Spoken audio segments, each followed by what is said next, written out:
So coming to the stage next is somebody I've gotten to know quite well over the last 2 days. She's a really cool person. She's gotten to hear way too many stories about my kids, which I tend to overshare. But anyway, Miranda Barrett. Miranda has organized groups around the world for almost 20 years, including the White House, press corps, private corporations, and entrepreneur-focused delegations. She was vice president at the Entrepreneurs Organization and credits her global community building skills with being a camp counselor in the mountains of North Carolina. Let's give a rousing applause and standing ovation for Miranda Barrett, please.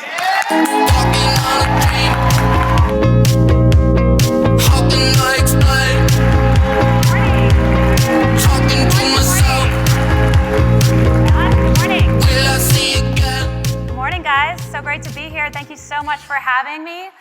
I would like to start by taking you back with me to the year 2006. When I made a really, really bad job decision. Anyone out there ever done that? Just made like a really, really crappy, you thought it was like the perfect job, your dream job, and like on your second day, you're like, oh, yeah. So this job was so bad that, of course, now I find myself standing on a stage in front of 400 people telling you about how bad the job was, which is kind of a sign. This is embarrassing. I would cry in the car on my way to work in the morning, right? Aw. I would watch the clock in my office and count down the hours until it was time for me to go home at the end of the day.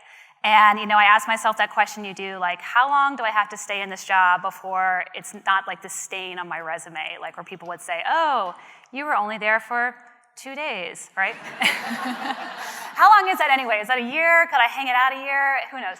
And so, why was I so miserable at this job, right? It was an interesting place to work.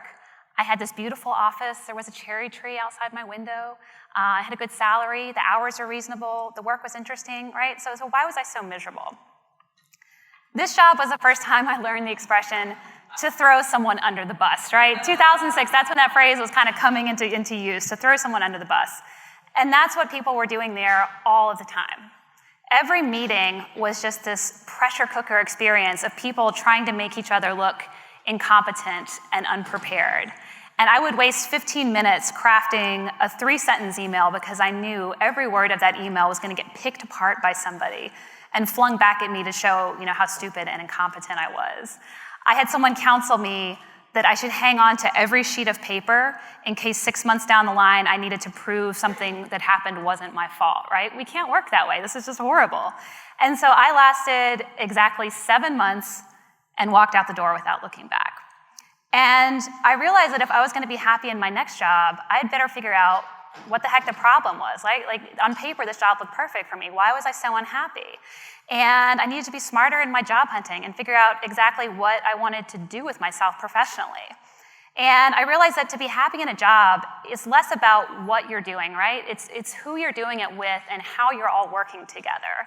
And I realized that for me to be able to do my very best work, I needed to be trusted, right? That's important to me. I needed to be able to trust other people and have them trust me and not be hanging on to every sheet of paper for the next 6 months, right?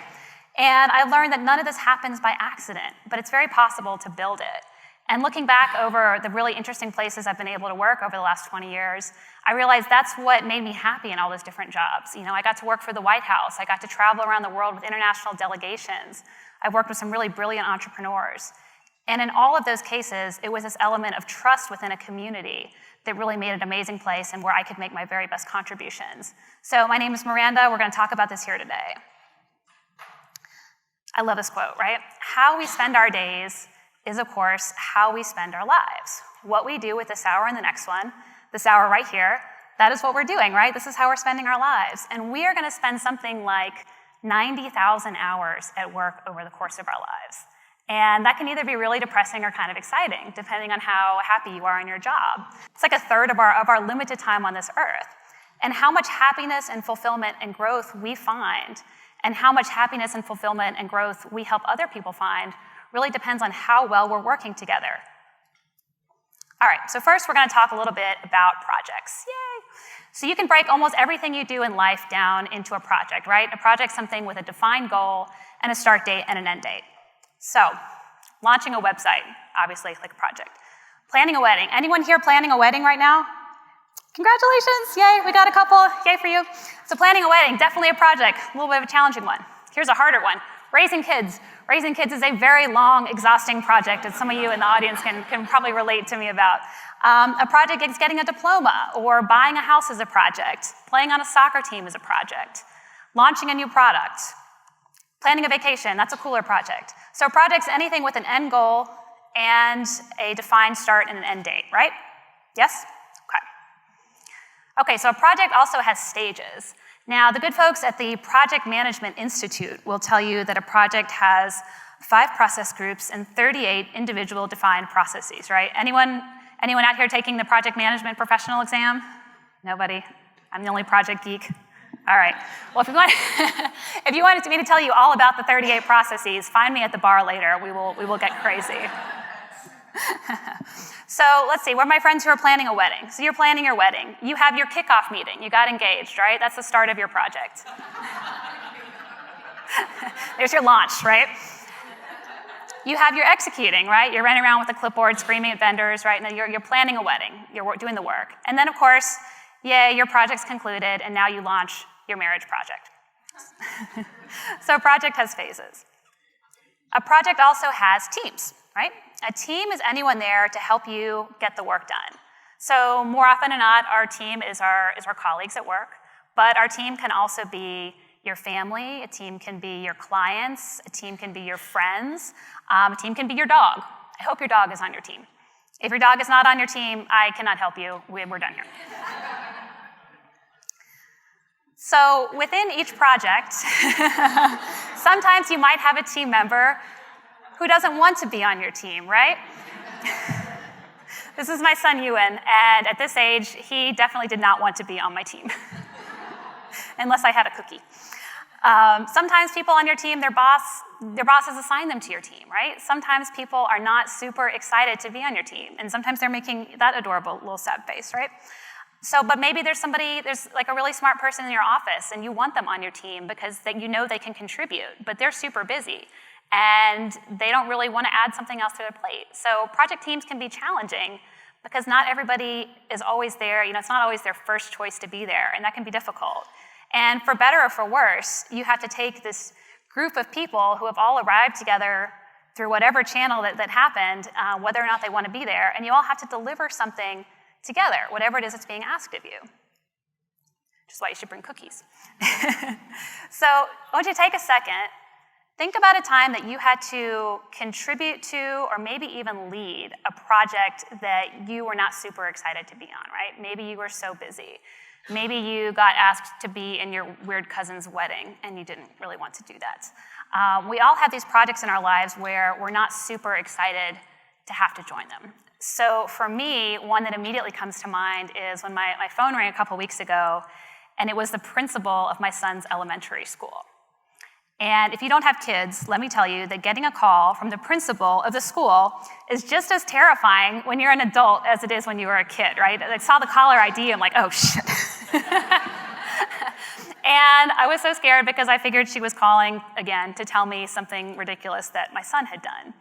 But she wasn't. She was calling to ask me to join the school communications committee because she wanted me to be the person who would go to the school board meetings, take notes, and come back and report to the local elementary school PTA about what had happened at the school board that day. And I would rather watch paint dry. Like, that sounds terrible. But because I was on the spot and I was nervous and I was so relieved that my son hadn't started a food fight in the cafeteria again, I said yes. I said yes to something that is not my unique skill set, that I really don't have time for, and that I wasn't excited to do, right? Because I'm a big old fat chicken. And so whatever reason, whether it's your job obligation or you're just a chicken like me, sometimes we have to be parts of project teams that we're not super excited about and where we struggle to really bring the best version of ourselves to that group. So what I'm going to share with you today is how to work with this group of people who've been thrown together on a project, whether they volunteered, hopefully, or they were voluntold, my favorite words, or they were too chicken to say no, and turn this into like a healthy, thriving community of people with this culture of shared goals and trust and collaboration. Because I really believe that people are happier and they can do their best work when they're part of project communities that value and respect each other, right? where they feel safe to speak up if they see something that they think is wrong. They feel safe to flag mistakes that are happening. They feel valued for the contributions they're bringing. They feel trusted, and they know the group has their back, right? Because that's what we need to be our most productive in projects, and that's exactly what was lacking at that job that I walked away from. All right, so let's start with some basics of group dynamic real quick. This might be familiar to some of you guys. In 1965, a college professor named Bruce Tuckman created what's known as Tuckman's phases of group development. It's basically the way that groups progress together through a project, right? Forming, storming, norming, performing, and sadly adjourning, which doesn't rhyme at all, and I can only imagine how hard he tried to find something that rhymed. Adjourning is the best we could come up with. So let's take this through like a really simple project. So let's say you're responsible for a team that is taking your community platform and integrating it into your company website, something I've heard a lot of you talk about. So forming is when, for better or worse, you're assigned to the project. Like the group comes together, you have your kickoff meeting, you sort of figure out who's gonna do what, maybe what some deadlines are. You get together, you know you have this project to do. Storming is when things get a little uncomfortable, right? People start to challenge each other, maybe some people flake out a little bit, there's that conflict happening. Norming is when things settle down and people actually go out and start getting to work, right? Things kind of smooth out. Performing is where things get like really fun and kick-ass, right? Like you're cranking stuff out, you're working together as a team, you've hopefully got that trust built, you're actually like enjoying the work. You lift your head up and you're like, wow, this is actually kind of fun. And then right where you get to the point where you're having your most fun, of course, then it's over, you high five, hopefully go out for a few beers to celebrate, and the project is done and the community basically disbands. And so this probably feels very familiar to some of you. And just from the conversations I've had in the past few days, those of you who are working on that whole integration of a platform into the website, y'all need to like make a support group or something. I saw one person like almost start to tear up talking about it. So this kind of a project is pretty familiar, I think, to some of you. But within each of these 5 phases, there's this distinct opportunity where we can take it beyond a group of people thrown together and moving it into a community. And that's what builds your culture, right? That's what takes you into a different level of trust and performance and what creates exceptional teams within that work. And it's what we're also dedicated to, that we've hauled ourselves all the way to Portland to learn how to get better at it, right? Community building isn't just about ongoing communities that are going to last forever. Sometimes our communities can be very short inside of the projects that we're doing at work. And again, this is what guarantees that nobody on your team will be crying in their car on the way to work. All right. So within each of these phases, I've got a little framework that helps you develop and take it from that point of group or team and into community, and how you create and you engage and you ignite within each one.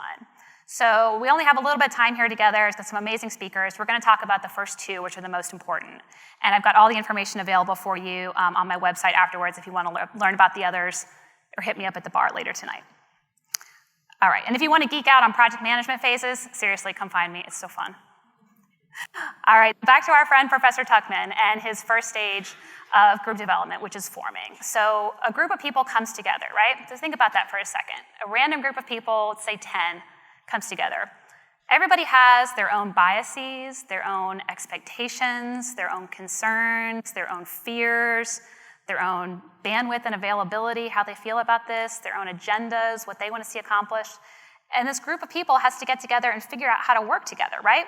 And whether you're the team leader or the contributing member, there's a couple of key things you can do to get started out on the right foot on a project. So let's take a look. All right, so first you have to really get to know the team. And I'm not talking about just going around the table and having everybody introduce themselves and share their title, because that is super lame. I'm talking about letting each person express their concerns, share their background, share their knowledge, share what they know has worked or not worked in the past on this kind of project. Share who they are, what they want to get out of this. That's really important if you want to create that psychological safety that will allow people to do their best work. So second, you have to really get clear on goals and roles and ground rules. Who is doing what? Why are we all here? What is it we're here to do? And how is it we're going to do it, right? Every person on the team needs to understand exactly what's expected of them, right? Like how it is they're going to contribute And they need to understand that everyone on the group is accountable to each other, right? It's not just about doing what the leader says. It's about that group accountability that starts to build a community. And you can even go a step further and start talking about potential dangers, right? What do we all agree is a reasonable amount of time to get back to each other, right? If I message you, how long is it probably going to take you to message me back? What do we agree we're going to do if someone on the team has to travel and can't contribute? What are we going to do if someone stops responding to messages? You can get in front of those challenges in the forming stage and start creating that culture by calling out, things are going to happen, right? People are going to get busy. People have to travel for work or take vacations. There's going to be times when members of the team are going to flake out a little bit. How do we, as a group, how are we going to handle that, right? And third, you can encourage openness and vulnerability by example. And this can be a little uncomfortable, particularly if you're the project leader and you feel like you need to be wearing that boss mask, right? You can be open with the team. You can let people talk about their concerns with this. And this can be awkward and embarrassing and feel a little bit like high school to stand up there and say, I don't exactly understand what it is we're here to do. I don't understand this deliverable we talked about. But you have to be open and vulnerable and put yourself out there. So let me give you a quick example of this. I love marching bands. So anyone in here ever been to Bangkok? Silent? Yeah? Awesome, right? It's awesome if you're there on vacation. If you have to plan a 3-day event for 300 people in Bangkok, that is less fun, right? So this is one of the biggest projects for work I ever had. I was responsible for a 3-day event where we had spent the whole year finding these college student entrepreneurs from all over the world, right? We had 53 of them coming from 53 different countries. Some of them had never left their hometowns in Africa before, and we had handed them a plane ticket to Bangkok, right? And we were building this 3-day event for them to come together and compete for this global prize. And it was amazing. I was so excited, but it was this huge responsibility. It was very, very visible within the organization. Everybody was watching this thing. And I had a staff team of 20 people all coming together to make this happen. And Bangkok was also in the middle of a heat wave. And a heat wave in Bangkok literally means you could step outside and just drop dead, right? Bangkok on a good day is hot. Bangkok in the middle of a heat wave, running a 3-day event is really, really difficult. And so the team and I all flew to Bangkok. We went straight into this really hot, sticky Marriott conference room, and we had a whole wall of boxes behind us that had to be unpacked. And I was really nervous. I was so nervous. I wanted this thing to go well. I was afraid we were going to end up bailing students out of jail, right? We had this whole group. I was responsible for 50 college students in Bangkok, right, with these people. It was really scary. And so I called that out. I called out the team. I knew everybody was freaking exhausted. Nobody smelled very good. We'd just been flying for 20 hours. And we had this wall of boxes that had to be unpacked and a lot of work that had to get done. And so I shared that with them. I shared with my team how nervous I was, that I recognized how much I was asking of them to be doing this, that we were all just so incredibly hot and the stupid air conditioning was broken.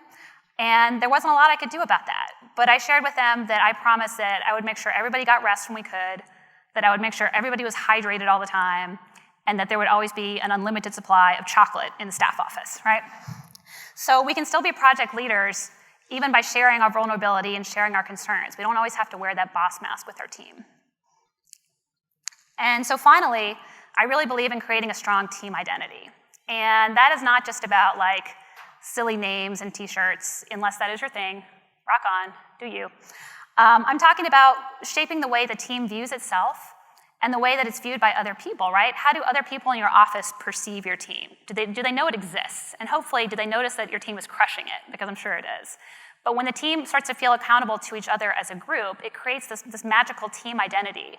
And that doesn't go unnoticed in offices, right? You probably know within your office at larger companies, the teams that are really tight-knit and have this awesome culture amongst themselves. And that happens when you do these things. All right, so is it working? We've made it through the forming stage. Is our team coming together? Is it working? How do we know that? So volume and quality of communication is key here, just like in any of the communities you all manage. Are people excited? Are they openly sharing ideas? Are they interacting with each other? Are they taking some risks and starting to put ideas out? Things like, this may sound crazy, but I think we could blank. That's a good thing. You want to encourage that. You want that to happen. Are they acting like they want to work and engage on this project? You guys ever heard this expression before? Culture eats strategy for breakfast. So true. And this forming stage, this is where we're developing the culture of our project community, right? You can't just take your to-do list and immediately just start jump in and start handing out action items and assigning things, right? You have to really put the time into thinking about your culture. Because the team is going to have a culture whether you actively develop a culture or not, right? Not all cultures are good cultures. You can have some very, very bad cultures. If you've ever been on a team that nobody wanted to be there and nobody's really contributing, people are kind of sitting on their hands, that's a culture, right? The job that I walked away from, that was definitely a culture. That was a toxic culture. So a culture is going to happen whether we actively create it or not. We just want to put in the time to shape the culture that we actually want. All right, so let me give you an example of a project I managed where I actively took it through those stages. So a lot of you guys here are from membership organizations. Who works at a membership organization? Couple? Yeah. So I was hired by a membership organization to run their renewal campaign. So you guys in membership organizations, you'll feel me. That's a renewal campaign, obviously, when you need to get the members to pay dues and renew their membership, right? And this organization renewed all 13,000 members at the same time of year. And we're talking 150 chapters who all set their own local dues amounts across 60 countries. We had PCI compliance issues, we had GDPR considerations, we had multiple currencies and wire transfers and all those kind of really boring things, right? And it was one giant headache. And nobody wanted to work on this project, right? Nobody wanted to touch this with a 50-foot pole. But there was about 15 people around the world who were assigned to it because we had to get all these members renewed. It was the revenue for the organization for the whole year. So in short, I was a project leader, handed a team of people who did not want to be doing this, right? They knew some really bad stuff was going to go wrong, and they were pretty sure that I was going to screw it up too, right? So was I. So how do we tackle community building in the forming stage with this? So first, I took the time to really get to know the team, really. I scheduled one-on-one video calls with all 15 of them across 12 different time zones. And I had questions for them. I asked, what was their experience working on this project before? What worked and didn't? What dangers should I be aware of? How could they best contribute? How available were they? When were they traveling? Did they have kids that they had to work around? So I really got to know each person. And this is key if you ever do these kind of calls. I took really good notes, right? I took really good notes, and I sent those notes to them after the call because I wanted them to see I was taking them seriously. I wasn't just giving them lip service, and I had these notes, and I was going to refer back to them. And I even put notes on my calendar like, Derek said that he was going to be out on the 5th, and I could send Derek a note on the 4th and say, hey, I know you're going away. Don't worry, we got you covered. Best of luck. And so making the team feel valued is really putting that time in to show that you care, and that's really the fastest way I think you can build trust with a group of people who don't have that prior relationship with you. So second, I got crystal clear with them on who was responsible for what our key deadlines are, and what these expectations were. Because this was a really busy group of professionals who were traveling a lot for work and had their own lives, and this additional project had been dropped down on them, right? And that's tough. People don't always want that. But the more information you can give them about exactly what their role is, what their lines of decision-making are, which hopefully is a lot, what their authority is, what the key dates are, things like that, you help people bring their best selves to a project when you can be really clear with them about exactly what's expected of them. And sometimes that means you really have to hold them to it as well, and they have to see that other people on the project are also being held accountable. So, culture of openness and honesty by example. So again, going back to that vulnerability, I shared with them that I was nervous about this project too, right? I shared with them that I hadn't done this for a few years, and I needed their help to spot what was going wrong. And I shared with them that I knew some stuff was going to go wrong in this project, things that we couldn't control right now. But I also told them that if things did go wrong, I would be right there in front to take the blame, right? I was not in the business of throwing anyone under the bus. But I would need their help to spot what those things were and when they were coming. And I told them that we were going to work together on this, and that things were going to go wrong, and that it was going to be okay, right? And finally, I love that picture, building a team identity, right? So this is my dog, Violet. She is 70 pounds of useless Labrador. And I made her our project team mascot, all right? This is Violet. So throughout the course of our project, Violet showed up in our Friday emails. She showed up in our project software. I think she even was in a message to the CEO at one point. And Violet would announce how far we had made it on our goals. Violet would celebrate our successes and just kind of generally show up to make things fun. And my husband walked by once and saw me doing this. He's like, oh, I thought you had work to do. I was like, dude, I'm working. And it may seem sometimes with our projects, we want to like rush and do the actual work, but making things fun for people and increasing engagement, that is work, right? That is important. Taking pictures of my dog, that was legitimately part of my project work for this, because if I could get 20 people more engaged and excited, that's far more useful to the project than me just spending time working down a punch list, right? I knew things were going to go wrong in this project, right? We were going to get some nasty grams from angry members, right? The website was probably going to crash on some critical day, right, which it did. We were going to get wire transfers for the wrong amount. You know, things were going to happen, right? We work on complicated projects. No matter how well you plan, things are going to go wrong at some point. And you can't always control that. That's okay. What you can control, though, is how your team reacts to things going wrong, right? Do they throw each other under the bus, or are they a cohesive group of people who look out for each other and cover for each other and are there for each other and help solve problems together? And these are the things you can do to get in front of those kind of problems to make sure that when you know what hits the fan, your people are there behind you and ready to support you and support each other. All right, so what's the red flag? The red flag in forming? Crickets, crickets, crickets, silence. Silence, no contributing, no engaging. This is like your worst nightmare as community managers too, right? You started a group and it's crickets. So no engaging and no signs of life. So what do we do when we have crickets, right? So door number one is we like panic and freak out and get all judgy and assume that nobody wants to be on our project and they would rather stick a hot fork in their eye than contribute to our project, and everybody's horrible, and send a note and copy their boss asking why they're not contributing. So no, we don't want to be that guy. So what we do is we take time to ask my son's favorite question, right? I have a 5-year-old. His favorite question: why? Why? Why is our team not kicking off our project with champagne and fireworks, right? Why is everybody not contributing? Why is nobody excited? So using our very best honesty and vulnerability language, we say, hey, can you help me with something? I'm wondering why this isn't happening. Can you help me understand what's going on? How can we improve?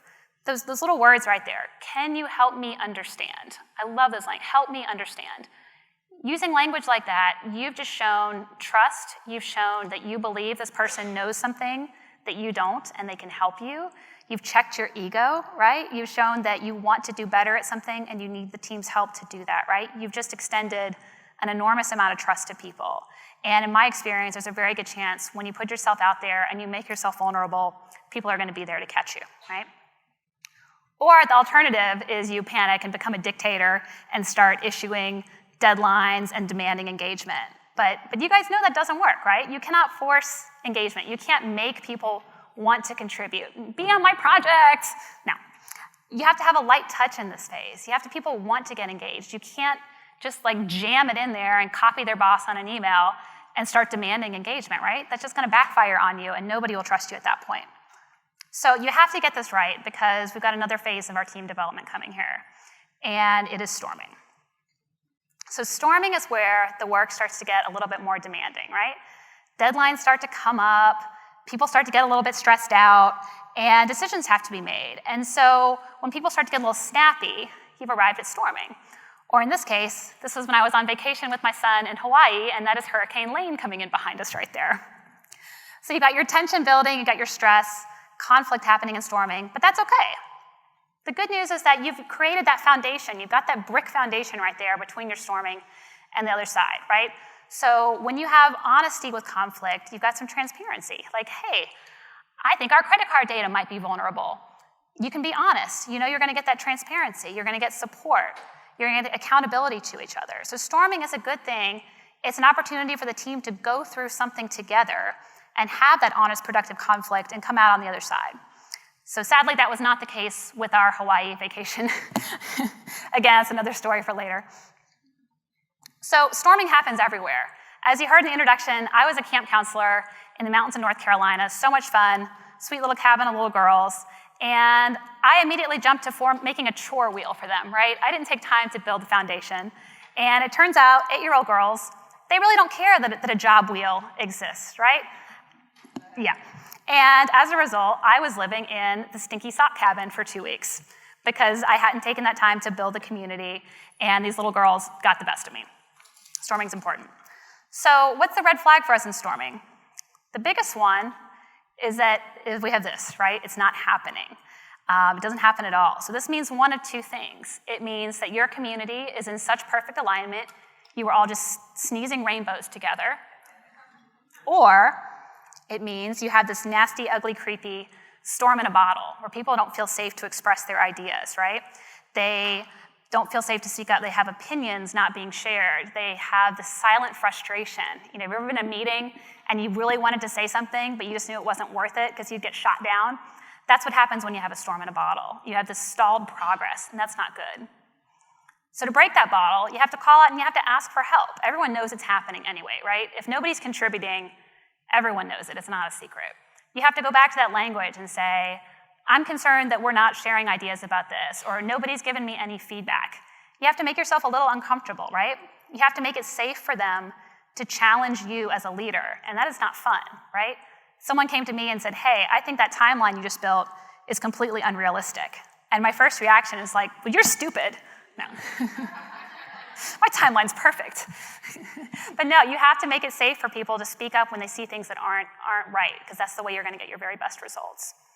So we've talked about how to manage forming and storming in a project. But what happens when you're not in charge, right? What if you're just that happy little dog back there with the tongue hanging out, and all you want is this strong leader who values community building, and you want to just follow and be your best self, but the dog in the front doesn't think the community building is something they need to invest in, right? They want to jump right to their chore wheel like I did at the camp. So what do you do in that kind of situation when you're not in charge? So first, you are all professional community managers, which is so awesome. You have this amazing high emotional intelligence, and you can model that behavior within a team, right? If you see it's not happening, you can lift where you stand and show others the way, right? You can take time to introduce yourself, make sure people are getting to know each other. This is your superpower, right? You don't just have to use your superpower in your communities. Use it in your work projects. Make sure everybody is having the benefit of your knowledge, right? So you can also recognize the phase that the team is in. If you see people starting to get a little bit of an argument going on, you're probably in the storming phase. It's okay. Is it productive? Is it safe? Is it getting things done and respectful? That's okay. Knowing where you are and what the team needs to go through can be really helpful to you to making sure there's a community going on. And then most importantly, share your superpower. You guys are amazing. I've had the most incredible conversations with people the last day. And if you have a leader who maybe doesn't have the same high emotional intelligence as you can help them. You can say, I've noticed people aren't contributing to X. Can I help you with that? Would you like me to get people to share ideas? Can I lead us through an exercise that'll get people contributing more? So sometimes you have to just put yourself out there and share that kind of expertise you have with your project leader, and they would be an idiot to refuse it. So projects are a lot of fun, right? You get to come together with people and you create something that wasn't there before. Projects give us this deeper opportunity to get to know people and build relationships that continue long beyond the life of the project, right? It's this human synergy, and it amplifies the results of each person into something much greater that comes together. It's amazing. If you're really lucky, you get to make this awesome thing with these cool guys, right? These are projects. That is a very fun project right there. All right. So we talked about forming and storming, and there's so much more to share about the rest, because the other three phases, they bring just as much opportunity to deliberately build the culture of community within your projects. I could talk about this all day. I'm going to shut up now. But I have made all this available on my website if you want to download it. I'm really passionate about this. My business exists to bring heart to projects and events, and I'd love to share the rest of the content with you. It's available right there. And so finally, to land this plane, I believe there is so much more opportunity to take the best practices of community building we all have and apply them to short-term projects and make life more meaningful and happier for everybody. And you guys are in the best possible position to show the way on this, right? You've got a foot in both worlds here. And by understanding the phases of a project and identifying the key ways you can develop it from just a group of people thrown together into a highly cohesive group with high degrees of trust and alignment and accountability, you have this power to transform it into something really meaningful. So I'm going to close with this quote again because I love it so much. And I would much rather spend my life working this way, right? In project communities where I can bring my whole self and be a part of the growth and success of other people on the team and have them be a part of mine personally and professionally, doing my very best work in communities and projects with heart. Thank you so much.